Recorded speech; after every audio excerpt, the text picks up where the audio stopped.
గురుగారు, గణపతి అధర్వణ శీర్షం లేదా గణపతి ఉపనిషత్తు ఇవి ఏ సమయంలో వినాలి? వింటే కలిగే ప్రయోజనం ఏమిటి? అలాగే ఇంట్లో గణపతి ప్రతిమలు ఎన్ని ఉండొచ్చు? లం నమస్తే గణపతయే త్వమేవ ప్రత్యక్షం తత్వమసి త్వమేవ కేవలం కర్తాసి. అథర్వ శీర్షం ఇలా రుక్కుతో ఆరంభం అవుతుంది. ఈ అథర్వ శీర్షంలో 10 రుక్కులు ఉన్నాయి. 10 మంత్రాలు అనుకుందాం. 10వది నమో వ్రాతపతయే నమో గణపతయే నమ ప్రమథపతయే నమస్తే స్థులంబోదరాయ ఏకదంతాయ విఘ్న వినాశినే శివసుతాయ శ్రీవరదమూర్తయే నమః. ఇది అథర్వ శీర్షం. ఎన్నిసార్లు వినాలి, ఎప్పుడు వినాలి, ఏ సమయంలో వినాలి, ఇలాంటి ఉప ప్రశ్నలు అనేకం వస్తూ ఉంటాయి. సాయం ప్రాతః, ఉదయం సాయంత్రం 2 వేళలలో కూడా వినాలి, చెప్పాలి. యో మోదక సహస్రేణ యజతి సవాంఛిత ఫలమవాప్నోతి. సహస్రం 1000 సార్లు. ఆ మంత్రంలో ఉన్నవే 10 రుక్కులు. అంటే 10 మంది 10 సార్లు చెబితే 1000 అన్న సంఖ్య ఏర్పడుతుంది.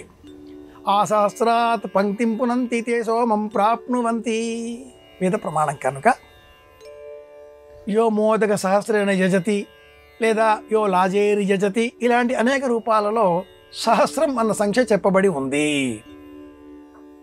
దశపూర్ణ అన్న అంక స్వీకరించి 10 సార్లు, 100 సార్లు, 1000 సార్లు యథాశక్తి వినవచ్చు, చెప్పవచ్చు.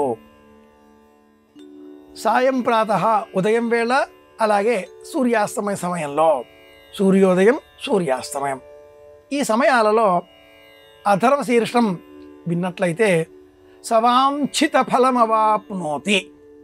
సంకల్పాలన్నీ కూడా నెరవేరుతాయి, సమస్త కోరికలు సిద్ధిస్తాయి.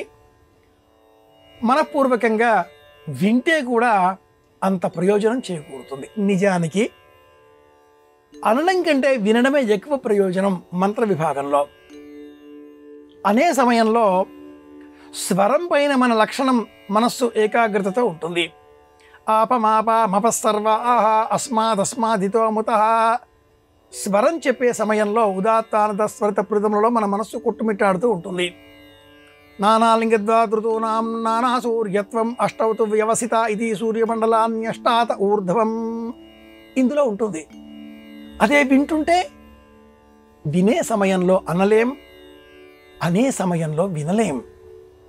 వింటుంటే ఆ మంత్రంలోని ప్రతి పదం అర్థంతో మనకు స్ఫురణకు వస్తూ ఉంటుంది, అనుభవైక వేద్యం అవుతుంది.